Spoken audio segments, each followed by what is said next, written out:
buenas noches, ¿qué tal? ¿Cómo están? Bienvenidos, señoras y señores. Estamos con ustedes una semana más, programa número 48, si yo mal no recuerdo ya, de este Ni Más Ni Menos.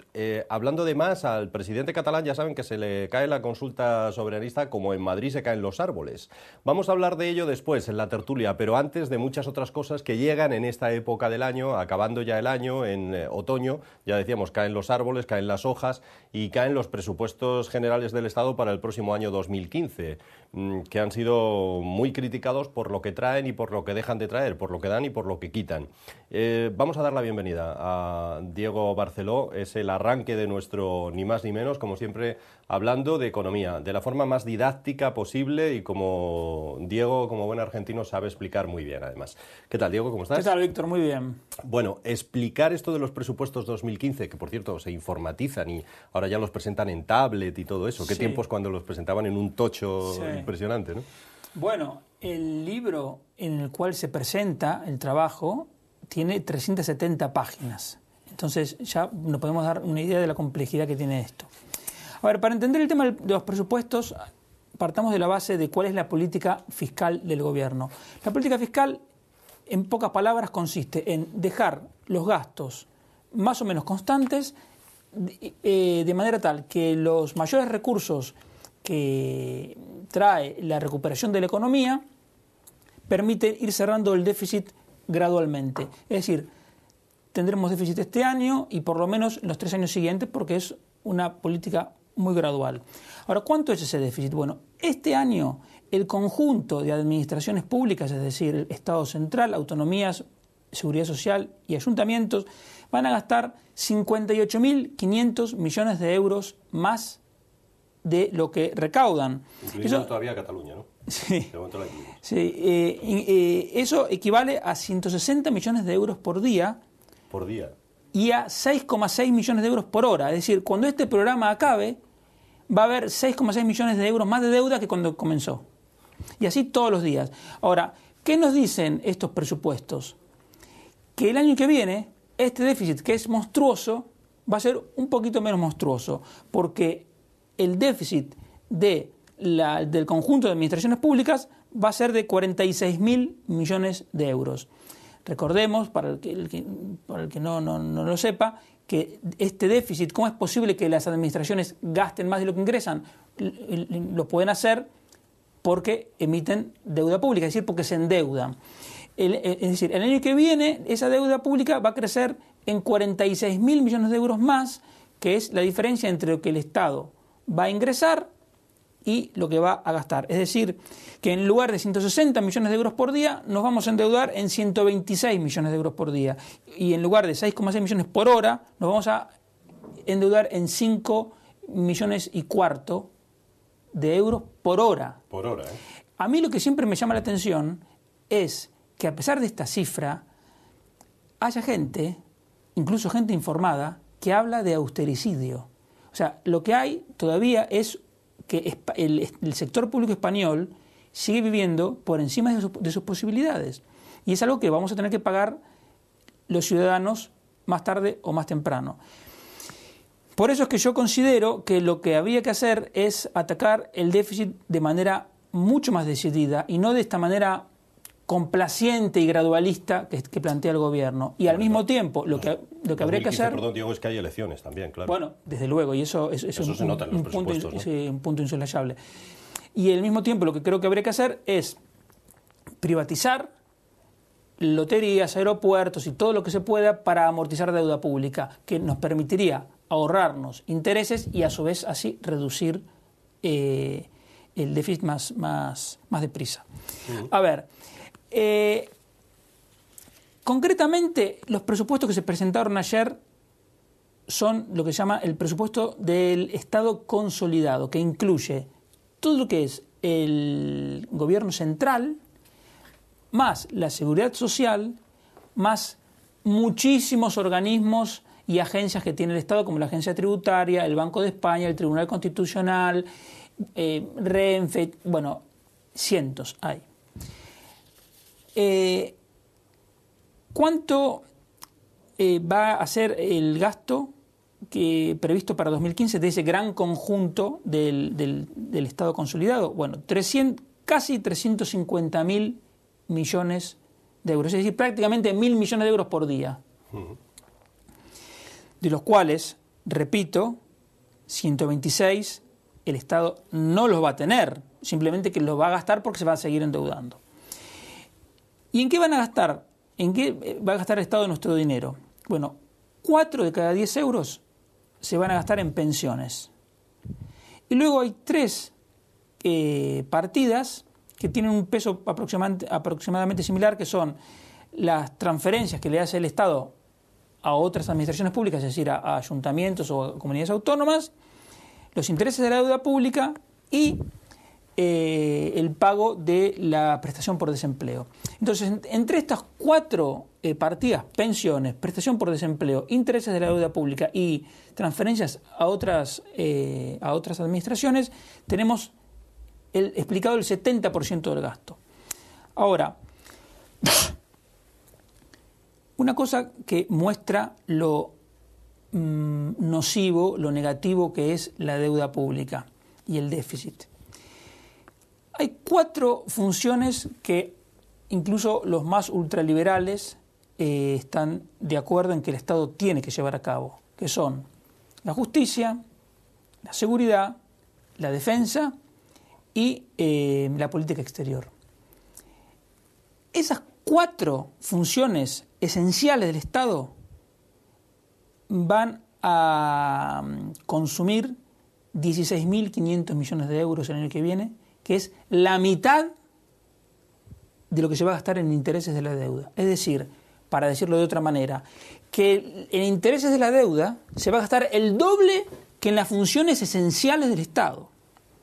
Bueno, cuando miramos los presupuestos más en detalle, siempre aparecen cosas raras. ¿Y esto por qué ocurre así?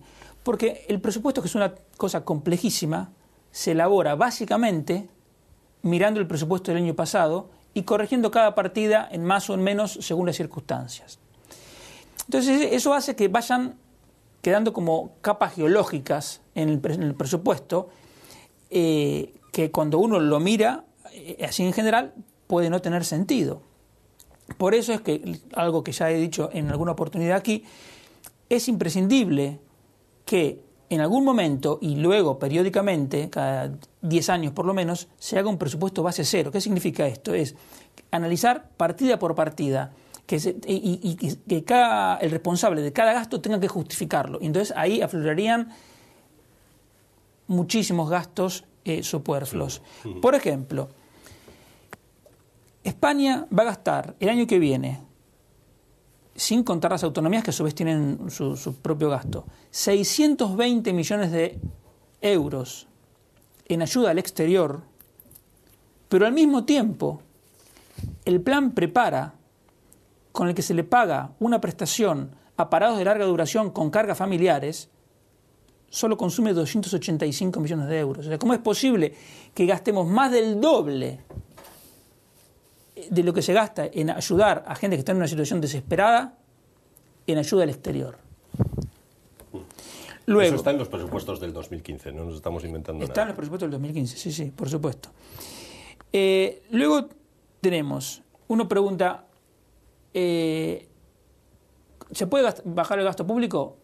A ver, el gobierno, es verdad, cuando yo digo que el gasto está constante, es porque hay muchas medidas que reducen el gasto, pero que se compensan con el principal gasto, que son pensiones. ¿Por qué? Porque aunque las pensiones suban el 0,25%, el número de pensionistas crece todos los años y los pensionistas que se jubilan con una pensión promedio más alta de los que ya la están cobrando. Entonces, en definitiva, aunque al señor que hoy está cobrando una pensión se la van a aumentar apenas 0,25%, el gasto en pensiones crece más de un 3%.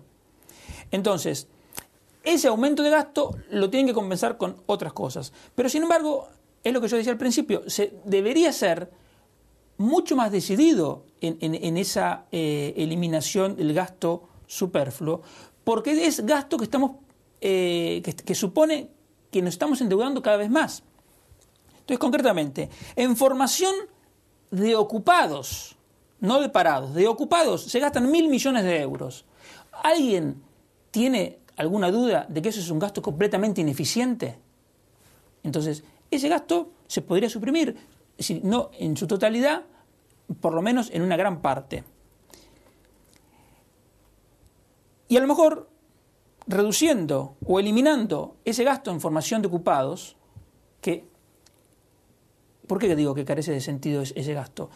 Porque la formación es de dos tipos. Se llama o general, cuando son habilidades que se pueden aplicar en cualquier empresa o puesto de trabajo, por ejemplo, inglés, informática, etcétera, que eso el propio ocupado está interesado en hacerla, entonces por lo tanto no se necesita ningún estímulo.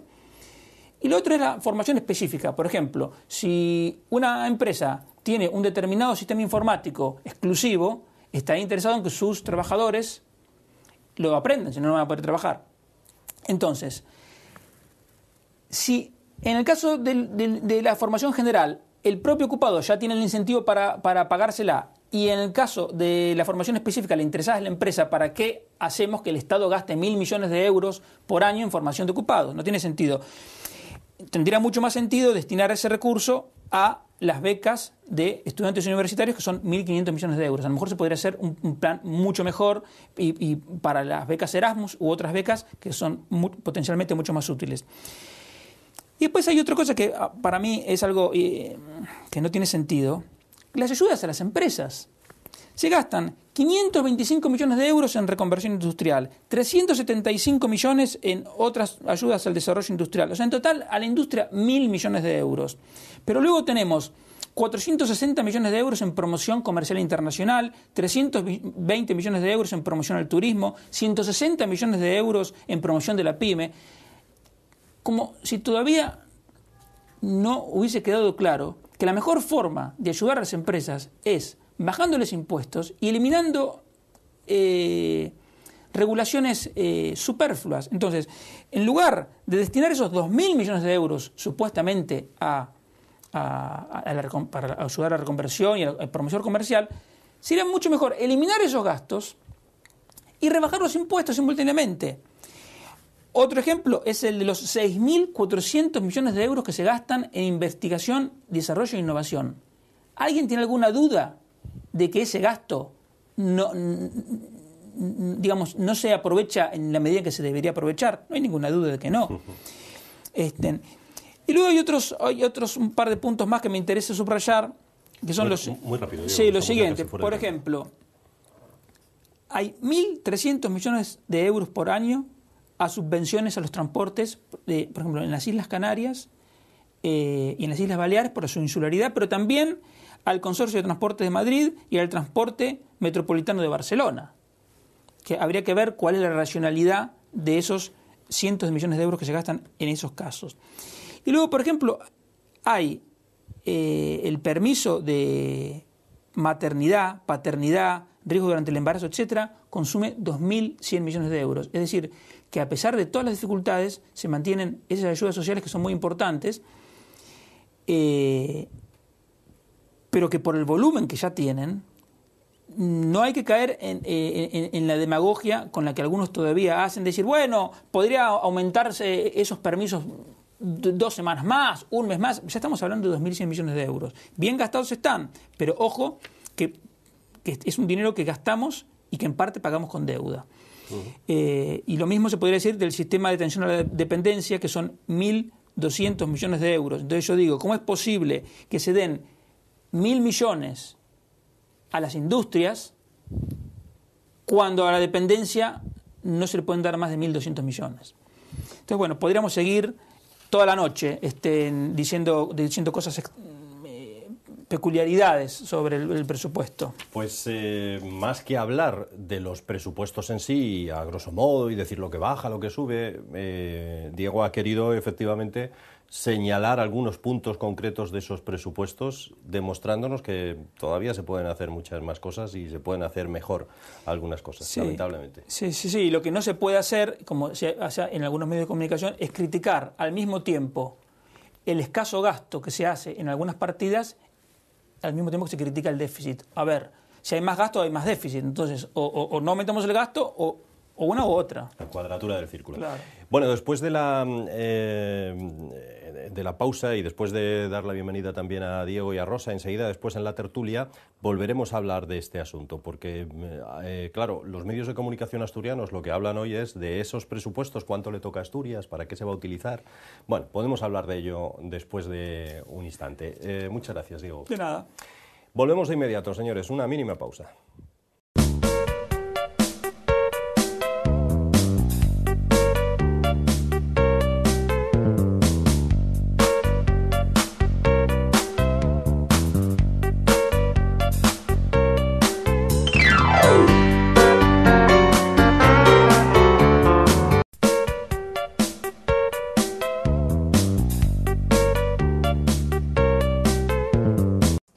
Pues seguimos en la segunda parte de nuestro Ni Más Ni Menos de hoy. La semana pasada saltaba la noticia de la detención en Cantabria, precisamente en la comunidad vecina del pederasta de Ciudad Lineal en Madrid. Un hombre que ya había estado en cárcel, supuestamente, si es el pederasta, todas las pruebas dicen eso, ya había estado en cárcel por delitos similares. No queremos analizar mucho más de este asunto, porque por otro lado poco más habría que añadir, salvo que la justicia lo juzgue. Pero sí nos llama la atención dos cosas. Una, que estuviera en libertad, y dos, que puede haber, Gonzalo, novedades en este sentido, porque su abogado está diciendo que se están vulnerando sus derechos, pues porque se están difundiendo sus imágenes, le estamos viendo hasta la saciedad, fotos de él haciendo culturismo, incluso con todo detalle se nos cuenta, Gonzalo, lo que está haciendo la policía, cómo investigan y reconstruyen los hechos. No sé si es una excepción o... Bienvenido, por cierto, Gonzalo. Buenas noches. Lo primero, sí. Su abogado sabe perfectamente lo que dice, ¿no? Como buen abogado que está tratando de hacer bien su trabajo, se está dando cuenta que precisamente la difusión de imágenes en prensa, de forma reiterada, lo que invalida es cualquier rueda de reconocimiento. Estamos hablando de delitos que, si no existe una prueba biológica que los refute, la prueba principal de cargo va a ser siempre la declaración de la víctima.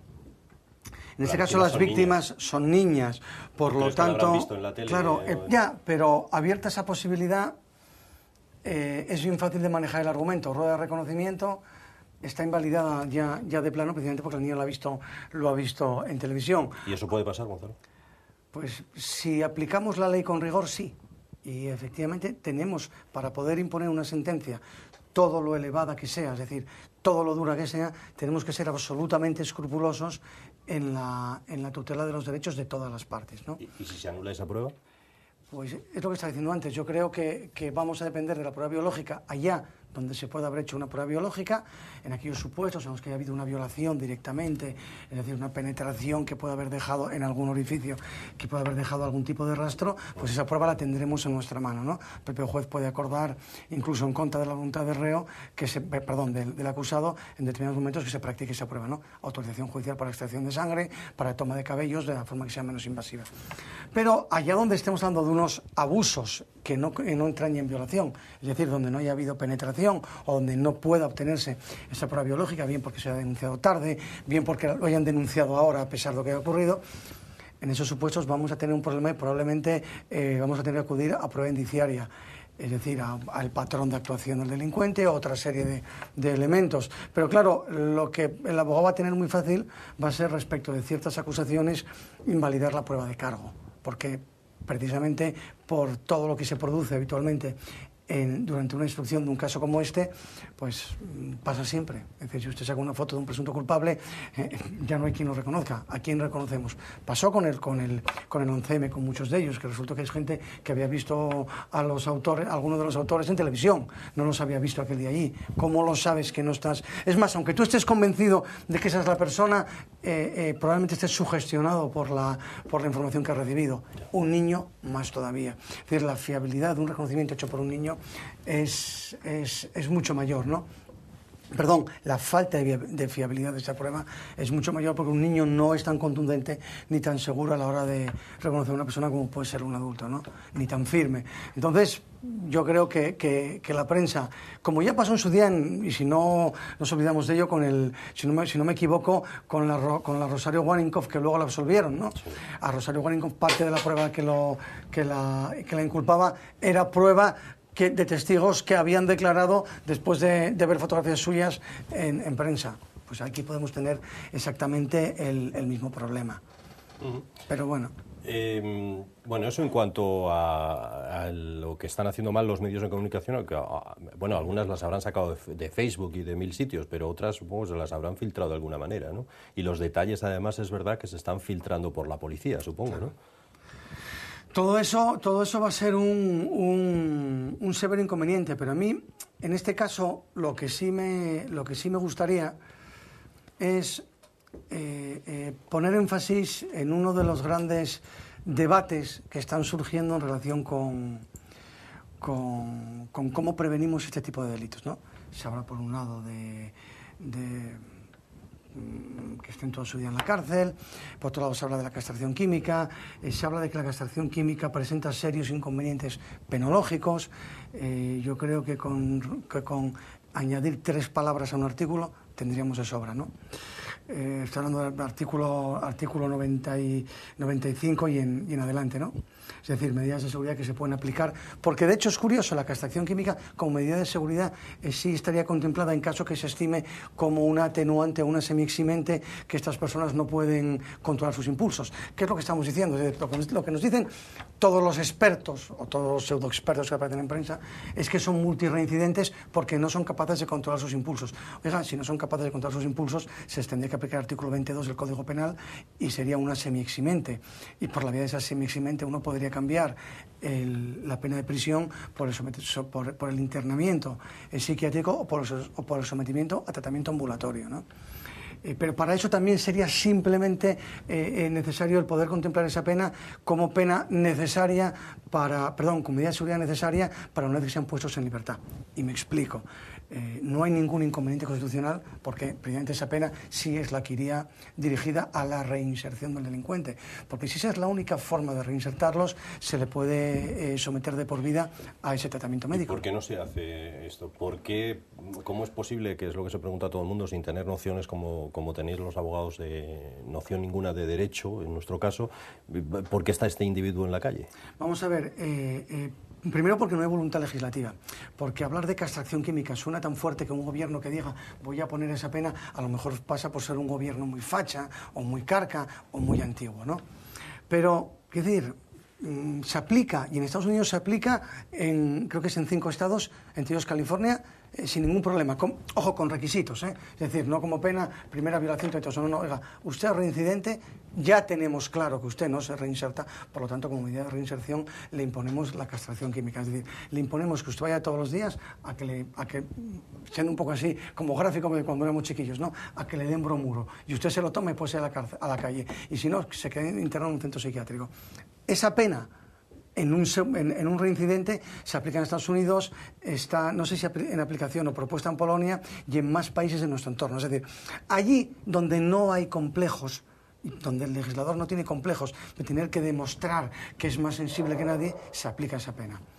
Esa pena, además, es adecuada, ya digo, porque desde el punto de vista constitucional sería la pena que sería la adecuada. Oiga, a usted le impongo para mantener su libertad que haga esto, porque además se hace como pena accesoria en muchas ocasiones, cuando estamos hablando de trastornos psiquiátricos.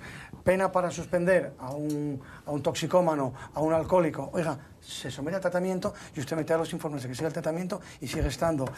A usted para suspenderle una condena le estoy obligando a pasar un examen médico mensual sin previo aviso. Venga mañana, le quito un cacho de pelo y compruebo si tiene restos de algún tipo de sustancia estupefaciente. Yo puedo condicionar la libertad de una persona también precisamente a eso, porque está puesto en la Constitución, sería, yo creo que la medida absolutamente adecuada. Estamos hablando también de que son delitos que tienen muy mala imagen social o un gran rechazo social, son truculentos, es decir, son crímenes que repugnan a cualquier persona, pero que tienen una sanción tiene la misma sanción violar a una chiquilla de 10 años que violar a un adulto. ¿De qué estamos hablando al final?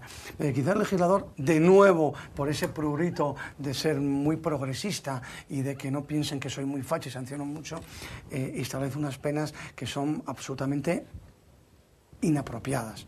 Porque si evidentemente estamos hablando de que la pederastia es, que el pederasta es multirreincidente, tenemos una justificación para tenerlo fuera de la calle.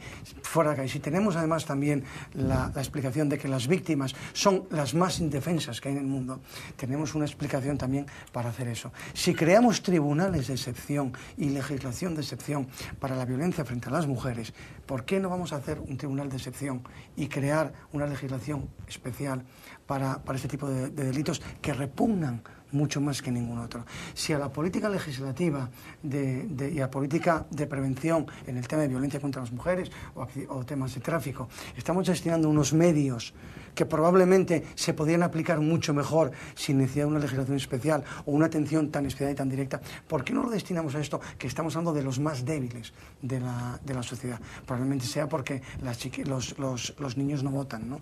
Entonces, bueno, sus padres estarán preocupados, pero ellos no. Entonces... Bueno, no sé si quieres añadir algo más, Gonzalo. Si no, abrimos debate también para... Lo único, lo que dije al principio, esto es un problema de voluntad legislativa. El día que el legislador quiera acabar con este tipo de delitos, termina. Hablamos de registros públicos en el que figuran este tipo de personas, sin necesidad de divulgarlo, o sea, no hablamos de convertirlos en parias. Hablamos de que si una persona no es reinsertable, no tiene que volver a estar en la calle. Es un determinado.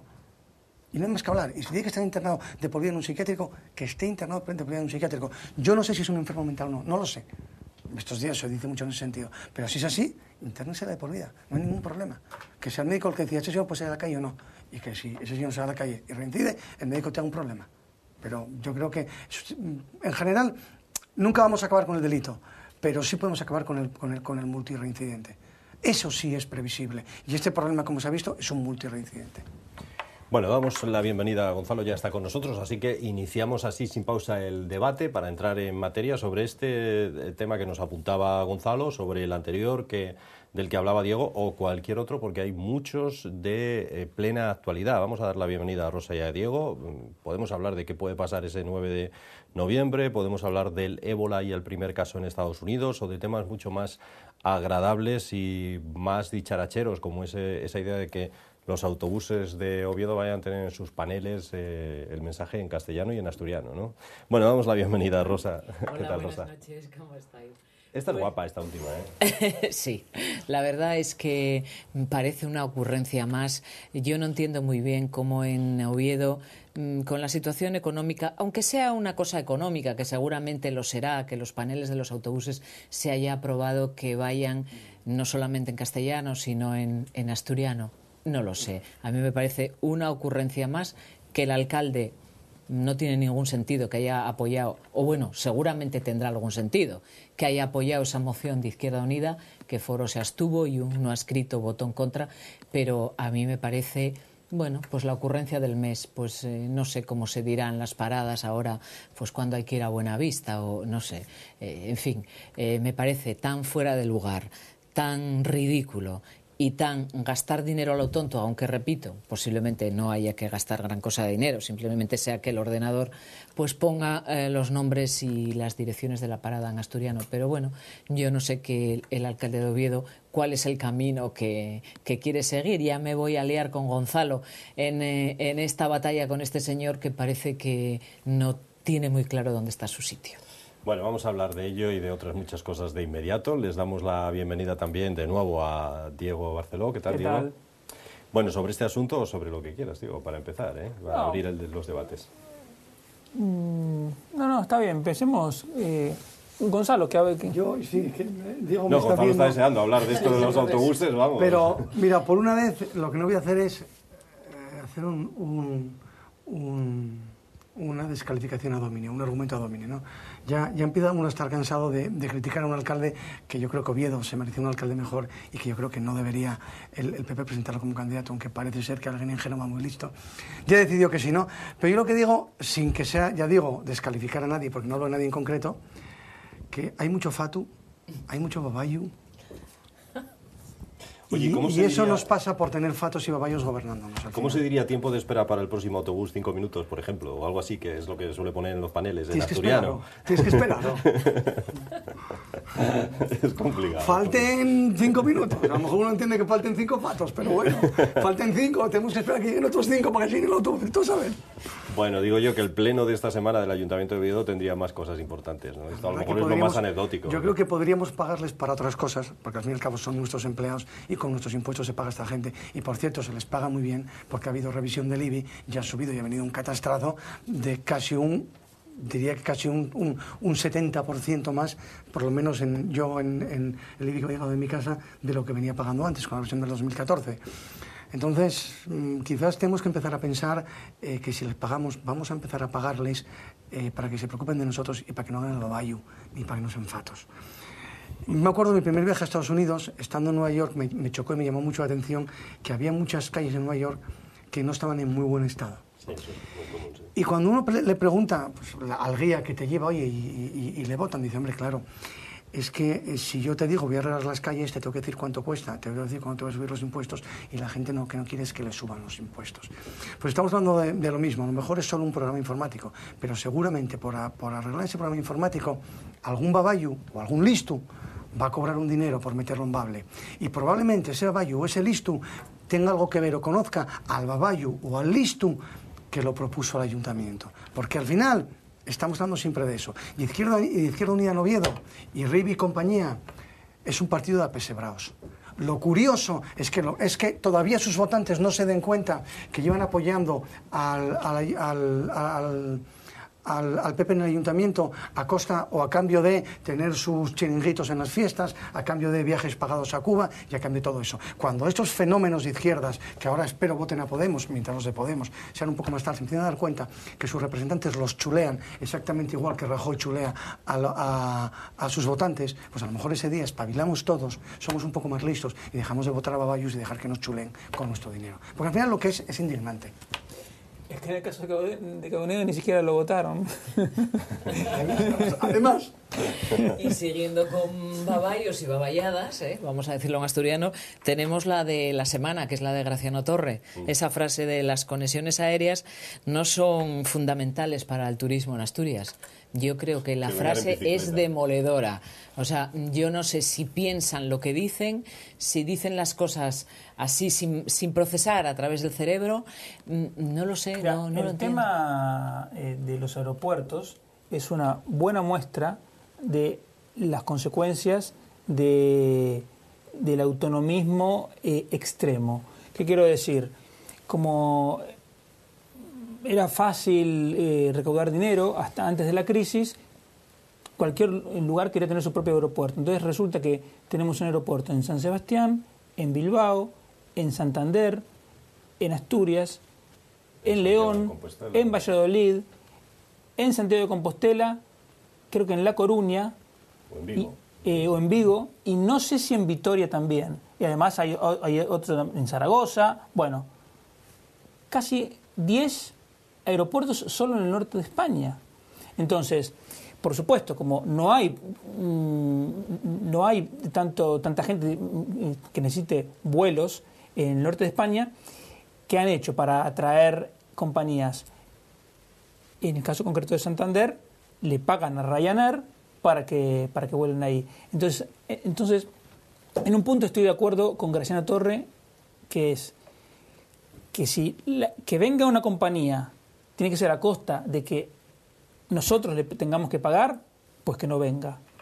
Eso no es lo que él ha dicho. No. O sea, si él hubiera dicho yo no veo... Podríamos estar de acuerdo. Claro, podríamos estar de acuerdo. Claro. Pero hombre, que ponga en duda que las conexiones aéreas sean imprescindibles para el turismo, pagadas o no. Eso ya... El argumento que es solo porque probablemente para Graciano Torre el avión no sea determinante, pero el AVE sí. ¿Por qué? Porque el avión lo tiene que pagar él y el AVE lo tiene que pagar el gobierno central. Entonces aquí siempre estamos haciéndonos esa trampa. Y enlazo con lo que dice Diego, es que a lo mejor lo que sobraba es la consejería de promoción de turismo, si es que la hay, y lo que sobran son las consejerías en Asturias. Porque probablemente sin autonomía tendríamos menos gastos, el dinero que gastamos en cebar a esta gente, a estos fatos y a estos babayos, a lo mejor podíamos gastarlo en promoción turística de verdad y en tener un buen aeropuerto que fuese barato, que no tuviese unos costes muy altos y que en el museo no tener los problemas que tenemos, porque es el puerto mercante más caro del norte de España y así nos va luciendo como nos va luciendo el pelo. Pero es que justamente en el tema de la promoción turística, en este caso, es como si a los hoteleros, a la gente que tiene restaurantes, etcétera, no se les hubiera ocurrido que hay que promocionar. Dejen a los empresarios privados que se reúnan y que hagan las campañas que ellos consideren, pero para que puedan hacerlo mejor, eliminen los gastos superfluos de promoción que hace el sector público y rebajen los impuestos, y con ese ahorro van a poder hacer la campaña que ellos crean conveniente. ¿El problema cuál es? Que esos gastos de promoción, como estos que decía antes que están en el presupuesto, que son cientos de millones de euros, que se suman a los gastos en promoción que hacen las comunidades autónomas y que se suman a los que hacen los mismos gastos que hacen en los ayuntamientos, se paga todo con nuestro propio dinero, pero además de una manera mucho más ineficiente, porque uno puede decir, bueno, si la campaña de promoción no la hace el sector público, igual la tiene que hacer el sector privado. Claro, pero si la hace el sector público, en el medio hay cientos de personas que están contratando, que hacen los concursos, que tienen que administrar toda esa gestión, que cobran los impuestos, que pagan. En cambio, si lo hace el sector privado, que lo hagan ellos de la forma que estiman más conveniente. Si les va bien, fantástico, y si les va mal, que corran ellos con sus propios gastos. Los consejeros, sí, en Asturias, los consejeros de Economía, no sé si Graciano Torres de Economía exactamente, no, es industria. O bueno, de Industria y de Turismo, como yo creo que recordaréis aquella consejera que fue Migoya, Ana Rosa Migoya, que dijo una frase para la historia, algo así como que, bueno, tener muchos vuelos efectivamente traería gente hacia Asturias, pero también igual muchos podíamos marchar. Y eso también tenía su peligro. Bueno, dejaron frases, es que en este campo del turismo y demás han dejado frases gloriosas. Esa frase de Ana Rosa Migoya está copiada. El problema es que, claro, cuando la descontextualizas es una estupidez. En el contexto en el que se dice esa frase original, es una frase que tiene muchísimo sentido y que demuestra la idiosincrasia de un pueblo. Pues hace algo así como 120 años, en Inglaterra y en Francia se empezó a hablar del túnel, del canal. Y cuando empezaron a hablar del túnel del canal, se dice que en la Cámara de los Lores hubo un debate muy agrio entre los defensores de hacer un túnel y los contrarios de hacer un túnel, al margen de que técnicamente fuese muy difícil o muy caro en aquella época, ¿no? Y entonces los defensores decían que de esa forma iban a poder ir a Francia y hacer más cosas en Francia ellos y conseguir cosas. Y lo que dijo, que es justo lo contrario, el lord inglés que defendía que no se hiciese el túnel, es así. Vamos a poder ir, pero el problema está que también van a poder venir ellos. Entonces, mientras no podamos hacer un túnel de un solo sentido, no merece la pena. Pero es que es justo lo contrario. Que tenemos que encima son unos incultos que cuando quieren recurrir a algún argumento histórico más o menos original, lo descontextualizan y no dicen más que majaderías. Bueno, vamos a hablar de otros asuntos, señores. Por ejemplo, aunque es un tema ya tan socorrido, tan manido, tan pesado, pero vamos a jugar aquí a ser un poco como parte de la programación de esta casa, a ser un poco futurólogos, ¿no? A ser adivinos. ¿Qué puede pasar el 9 de noviembre? ¿Creéis que con la que se está liando va a haber urnas y va a haber gente votando o no? Porque después de la decisión del Tribunal Constitucional, más sigue empeñado y que se va a hacer. Yo creo que va a pasar como ya pasó alguna vez, que hacían como una especie de encuestas en urnas, se registraba uno, así lo hacía una entidad privada, lo harán estos que están por eso y lo harán como con una participación brutal que nadie controlará. Votarán 1.000, dirán que votan 10.000, o votarán 100.000 y dirán que votan 10 millones y tratarán de extrapolarlo y tratarán de seguir manteniendo su cosa de esta manera. Yo creo que con la postura que se intuye a más, no va a ser oficial lo que se haga, no va a ser la propia administración la que lo haga, a riesgo de poder incurrir en algún delito y sobre todo de tensar demasiado en un momento dado y probablemente el tema quede ahí. Pero mira, yo hablaba el otro día con un amigo y decía, joven, yo no entiendo una cosa. Cuando yo negocio con alguien algo, si él me toca las narices, mi oferta cada vez la mengua más y aquí estamos negociando al revés.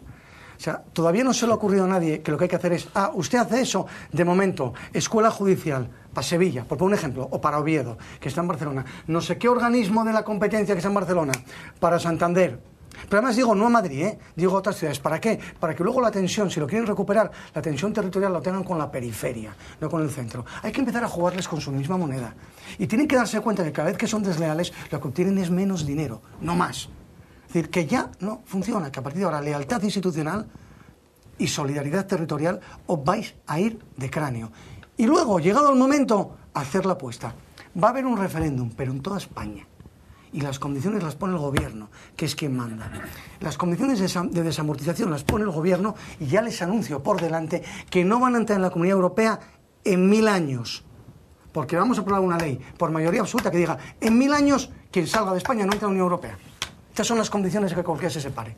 Y ahora vamos a ser unos pistoleros todos, pero de verdad. Yo creo que va a ser el 9N va a ser una puesta en escena teatralizada, que les gusta mucho, ya lo vimos con Pujol en el Parlamento, y que no va a ir más allá. Pero estoy de acuerdo con Gonzalo, que también habría que apretar un poquito las tuercas. Y efectivamente, hay cosas que se pueden... un toque de atención, decir, pues muy bien, miren ustedes, se pueden perder muchas cosas por el camino, pero yo creo que el 9N no va a tener más recorrido que el de una serie de gente, que la hay, con ansias de independencia, que hay un porcentaje pequeño, pero lo hay, va a montar pollo, van a hacer mucho escándalo, van a hacer ruido, pero no se van a atrever a llegar a más. Valga la... Yo creo que el grueso de la gente en Cataluña todavía sigue siendo gente normal, que pasa normalmente de este tema, que lo que quiere es hacer su vida, hacer prosperar su negocio, trabajar, estudiar, lo que sea. Ahora, se ha creado tal clima que es muy difícil dar una opinión en contrario. Ahora, ¿qué pasa? El Estado tiene todos los elementos legales para frenar la consulta y para que, digamos, no pase nada el 9 de noviembre. Y entonces el gobierno catalán llamaría elecciones plebiscitarias, como dicen ellos, y bueno, y luego se vería. Pero aún en ese caso el gobierno tendría todas las herramientas legales. El problema es que cada día que pasa, como la educación fue transferida hace muchos años, cada día que pasa los independentistas van a ser más, porque es inexorable que el mensaje que reciben los chicos en la escuela es hacia la independencia. De la misma manera que el mensaje que reciben en la escuela asturiana es para ser asturianistas, no independentistas por ahora, pero vamos a ver dentro de unos años, porque lo único que estudian es de Asturias. Entonces en Cataluña, si a eso le añaden todo ese condimento sentimental de la historia, aunque sea todo tergiversado, pero no importa, ellos lo que creen. Entonces yo creo que en algún momento va a haber que seguir el ejemplo canadiense, donde el tema de Quebec se resolvió porque hicieron una ley diciendo, bueno, ustedes se quieren ir, bueno, mire, la ley va a fijar el mecanismo de esa salida.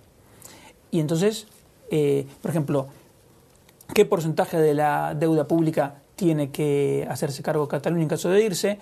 Si Cataluña, al salir de la Unión Europea, tendría que devolver o no los fondos estructurales que se gastaron en Cataluña. Si los catalanes que aportaron al sistema de seguridad social de España percibirían o no una pensión, es decir, si perdieran todo. Si tendrían derecho si al separarse mantendrían la ciudadanía española o no. Y hay que aclarar todo eso de manera, pero no con un sentido vengativo ni un sentido de reñir, sino con un sentido de decirle a la gente de buena voluntad, mira, si tú te quieres ir, no hay ningún problema, pero te vas a enfrentar a esto, porque el problema que tenemos hoy es que mucha gente piensa que la independencia no tendría consecuencias, porque el gobierno catalán les está diciendo permanentemente, dice, no, bueno, nosotros nos mantendríamos en la Unión Europea, porque ¿cómo van a hacer la vista gorda con 7 millones de ciudadanos? No nos podrían dejar desatendidos. Entonces, bueno, con una ley que tendría que votar el 80% del Parlamento, que deje claras las consecuencias, yo creo que el tema se solucionaría, porque, insisto, estoy convencido de que la inmensa mayoría de catalanes es gente con total sentido común y que no está dispuesta a emprender ninguna aventura. Rosa, no sé si sobre esto, Diego o Gonzalo, ¿queréis decir algo más? Gonzalo. Yo no sé si la inmensa mayoría de los catalanes es gente con sentido común. Yo parto de que la inmensa mayoría de la gente es gente con sentido común. Ahora, cuando uno habla con amigos catalanes y rehuyen el debate, yo creo que lo que están haciendo es dejarse llevar por una ensoñación. Y digo, y rehuyen el debate, porque normalmente quien rehuye el debate sabe que no tiene razón. Y a mí no me importa discutir contigo si creo que tengo razón y que puedo convencerte, oye, o que a lo mejor tú me puedes demostrar que estoy equivocado. Cuando quiero permanecer en el error es porque no me importa, porque estoy haciéndolo, es fruto de una ensoñación, de un deseo o de una apetencia. Y la razón ahí la estoy yo voluntariamente anulando.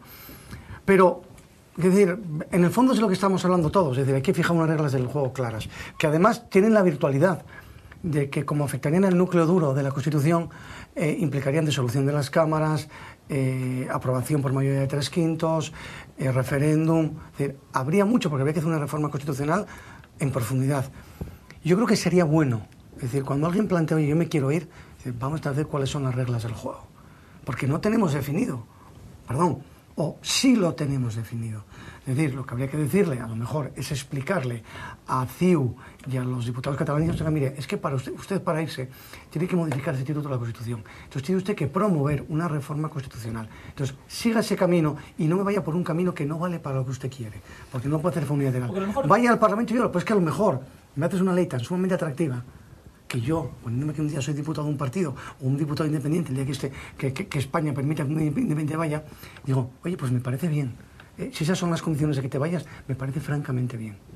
Es que lo que yo digo es que no se va a poder, porque el tema catalán no se ha resuelto y ayer mismo estaba el Lehendakari hablando de un nuevo estatus político. Entonces va a ser insoportable el tema. Claro. Entonces vamos a fijar las reglas del juego y a lo mejor todo se termina o se podría contener por 50 años, digamos, si España hace un pedido formal a la Unión Europea de una declaración formal que diga, por favor, me aclara si un territorio que sale, que se separa, se va también de la Unión Europea. Entonces, cuando... Bueno, porque, se ha dicho que sí, ¿no? Bueno, lo han dicho, pero no lo han dicho de manera solemne. Porque siempre el error que comete la Unión Europea con estos casos es decir, no, es un tema interno, es un tema interno. No, interno nada, es un tema que compete al conjunto de la Unión Europea. Entonces, dejémoslo claro y de paso le viene bien a... Bueno, es que si lo hicieran con picardía, se puede ser una petición conjunta de Italia, España, Francia e Inglaterra, o lo que sea. Y yo creo que mucha gente diría, epa, no, si salimos de la Unión Europea, ya no. Bueno, hablamos de otros asuntos, si queréis. Bueno, la verdad es que nos quedan 5 minutos. Si queréis, Gonzalo y Diego, se los concedemos a Rosa para esa agenda del fin de semana, que no sé si es muy abundante o no. Hoy es pequeñita la agenda, bueno, vamos a hablar solo estrenan Torrente 5, eso lo vamos a decir. Bueno, pues no, porque ya bastante publicidad tiene Torrente por sí misma, vale, como para que se la hagamos nosotros. Yo si puedo no la voy a ver. Vale. En el Filarmónica, el viernes, o sea, mañana, hay una actividad que es interesante, una actuación de Rocío Molina y Rosario la Tremendita. Es sonido, es danza, es voz. Bueno, tiene muy buen aspecto, tiene coste. Yo creo que las 3 actividades de las que voy a hablar tienen todas un coste de más o menos 15 euros la entrada, por ahí. Eso en cuanto a Oviedo, mañana viernes. En Gijón, el sábado a las 8:30 de la tarde, en Laboral, tienen Noche de Tangos con Sandra Reder. Diego, ya sabes. A Diego le interesa eso. Sí. Y luego también en Gijón, en los Jardines del Náutico, tienen una actividad, tienen un grupo de hip hop, Defcon 2, que es un grupo bueno que tiene un cierto éxito porque además se dieron a conocer más porque compusieron los temas centrales de 2 películas de Ales de la Iglesia, Acción Mutante y El Día de la Bestia. Este concierto es a las 11 de la noche y también en Gijón. La verdad que hoy, este fin de semana, no hay demasiadas actividades. Bueno, los museos que están todos abiertos para ir a visitar y que siempre es conveniente, el Botánico en Gijón, que siempre lo repito, pero es que merece mucho la pena. Y en cuanto a actividades, bueno, estas 2. La próxima semana ya hablaremos, bueno, porque hay unos cuantos conciertos importantes y actividades teatrales también. Muy bien, pues muchas gracias, Rosa. Gracias. Bueno, pues acabamos nuestro programa de hoy. No nos ha dado tiempo a muchas cosas que sí queríamos haber tratado. Queríamos haber analizado el tema de los presupuestos de los que hablaba Diego al inicio del programa con respecto a Asturias. Parece que se centra solo en que se acabe o no esa variante y que tengamos el AVE. Como si eso fuera también la solución a todos nuestros problemas, ¿no? Y no somos conscientes que de Llanes a Castropol se tarda casi lo mismo que en cruzar la Castellana, de arriba abajo, en hora punta. Es decir, vamos a empezar a dejar de llorar de cuando en cuando, y un poco lo que decía Diego antes, ¿no? Que terminen lo que tengan que terminar, sobre todo porque está comprometido y está a medias, pero vamos a empezar a pedir que nos rebajen los impuestos en Asturias y que nos dejen gastarnos nosotros nuestro dinero como nos dé la gana para promocionar nuestra actividad. Porque lo que sí que está claro es que el Estado es ineficiente como gestor económico. Por lo tanto, a partir de ese momento terminen las infraestructuras y déjenme en paz. Y que el Estado se dedique a lo que se tiene que dedicar, a ofrecerme seguridad y a defenderme de los extranjeros. Y si estamos, perdón, de las agresiones externas. No, porque dicho defender a los extranjeros como yo, a ver si voy a acabar como el alcalde de Vitoria. A ver si voy a acabar como el alcalde de Vitoria. No, quiero decir, y a defenderme de las agresiones extranjeras. Y si pactamos que sanidad y educación son dos áreas de atención prioritaria, dediquemos dinero a sanidad y educación y dejemos de gastar dinero en babayáis, como en rotular o en poner carteles en bable, en inglés o en suajili. Que ya puestos los sensatos ponerlo en inglés. Digo yo, porque a lo mejor es más útil y promociona económicamente mucho mejor. Porque va, bueno, no sé. O en los dos idiomas. Bien no lo hablará. O ya puestos en béisbol. ¿Algo más, Diego, Rosa? No, igual el tema este de criticar el presupuesto por lo que supuestamente se va a invertir en cada comunidad autónoma es otra vez caer en la trampa de las balanzas fiscales que dábamos la semana pasada. No tiene ningún sentido y yo veo más bien en esa crítica una motivación política. O sea, el gobierno central es del PP, acá gobierna los socialistas, entonces cualquier argumento para criticar viene bien. Y por supuesto que si fuese la inversa también lo harían. Pero vamos, que no tiene mayor sentido. Yo quiero decir que el argumento que ha empleado hace un momento Gonzalo de que atravesar la Castellana en hora punta es lo mismo que tardamos en ir de oriente a occidente, que es una verdad rotunda, eso habría que empezar a contemplarlo y a decir que efectivamente esta tierra nuestra es un paraíso natural de verdad, o sea, de verdad, pero efectivamente que estamos siempre llorando y cuando Gonzalo ha hecho este comentario, pues uno dice, pues sí es cierto, si es que la gente que trabaja en Madrid en hora punta tarda lo mismo que nosotros en llegar de punta a punta de Asturias y encima todavía nos quejamos. Bueno, nos quedamos sin tiempo, es una pena, porque hay todavía temas y cosas por tratar, pero bueno, para la semana que viene, que por cierto estaremos ya cerca de ese puente del 12 de octubre, ¿no? El Pilar y la Hispanidad y todas esas cosas. Gracias, Gonzalo, por estar en este debate. A vosotros, buenas noches. Y en este Ni Más Ni Menos, igualmente a Rosa y a Gracias. Diego, y a ustedes especialmente, señoras y señores. Ya saben que les esperamos todos los jueves y en las redifusiones a lo largo del fin de semana en nuestro Ni Más Ni Menos aquí en Teleasturias. Buenas noches.